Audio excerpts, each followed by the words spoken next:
नमस्कार, मैं फुलेना पुष्पांशु। आज के विचारों में जो बदलाव हुआ है उसी पर आज हम आपसे चर्चा के लिए रूबरू हुए हैं। जब इस देश की सत्ता पर, शीर्ष सत्ता पर लोग बैठते हैं तो एक जिम्मेदारी के साथ बैठते हैं, एक विचारधारा के साथ बैठते हैं। आज के परिवेश में ऐसी बात नहीं है। कल जो वादा करते हैं उससे आज मुकर जाते हैं। जो वादा 2014 में हुआ था, अब उस वादे को पूरा करने की समय सीमा जो है 2042 चला गया है। कल तक जो कहते थे कि मैं इधर से उधर, उधर से उधर नहीं जाऊंगा, जाऊंगा तो मिट्टी में मिल जाऊंगा, लेकिन कितने बार लोग बदल गए हैं, मिट्टी में नहीं मिल पाए। क्या वजह है कि आज अपनी गरिमा को लोग खोते जा रहे हैं। अपने विचार जो रखते हैं, जो घोषणा करते हैं चुनाव के समय में, उसकी पूर्ति ना हो अलग बात है, लेकिन उससे मुकर जाना और कह देना कि ये तो जुमले की बात है, तो हमारे नेताओं का ये वचनबद्धता कितनी सही है, कितना सटीक, कितना मजबूत है, ये दर्शाता है। यदि बुजुर्ग अपनी जुबान से बदल जाए राज सत्ता के लिए, कुर्सी के लिए, तो आज के युवा क्या करेंगे। इस बिहार विधानसभा चुनाव में तेजस्वी यादव ने भी एक ऐसा वादा कर दिया है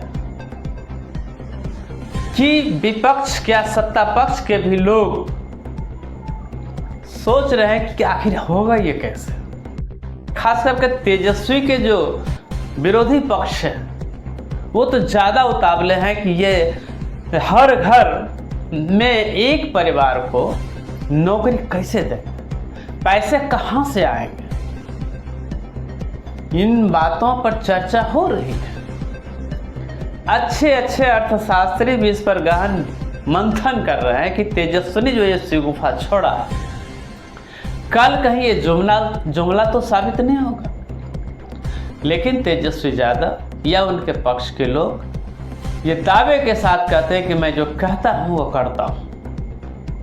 आने वाले समय में यदि तेजस्वी की सरकार बनती है और 8वीं फेल का जो उन पर तोहमत लगा है कि 8वीं फेल लोग कुछ नहीं कर सकते, उनके पास बुद्धि क्या है, वो यूं ही कुछ से कुछ वादे कर देते हैं, लेकिन ये हर घर में एक नौकरी का जो वादा है तेजस्वी पूरा कर देते हैं, तो लोगों को ये कहने में कहीं कोताही नहीं होगा कि किताबी डिग्री हो या ना हो, लेकिन व्यवहारिक डिग्री तेजस्वी के पास है, उसने कर दिखाया है।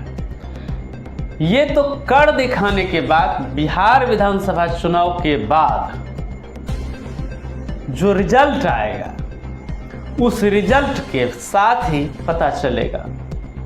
यदि रिजल्ट तेजस्वी के विपक्ष में जाता है तो ये वादे कहने को होंगे कि आपने मुझे सत्ता में नहीं दे इसलिए मैं इसको पूरा नहीं कर, लेकिन तेजस्वी आ जाते हैं और ये वादे को पूरा कर देते हैं, तो बुजुर्गों ने का जो जुबान फिसला है, वादे जो करके मुकर गए हैं या जो कहते हैं उसको करते नहीं हैं और तेजस्वी करके दिखा देते हैं, तो एक इतिहास होगा और उस इतिहास को लोग तब तक याद रखेंगे जब तक लोग जंगल राज की बात करते रहेंगे। और तेजस्वी हर संभव प्रयास करने की कोशिश करेंगे कि उनके जो माता पिता के कार्यकाल में बदनुमा दाग लगा था, उस दाग को वो धोने की कोशिश करेंगे और संभव होगा तो इसे पूरा करके भी दिखाने की हम उम्मीद करते हैं कि दिखा दें। एक बिहार के लिए एक अच्छी सौगात होगी और जो पलायन होता है उस पर भी रोक लगेगी। देखना है आगे के परिदृश्य में तेजस्वी यादव का वादा पूरा होता है या नहीं, या फिर हर घर नौकरी एक जुमला साबित होता है। धन्यवाद।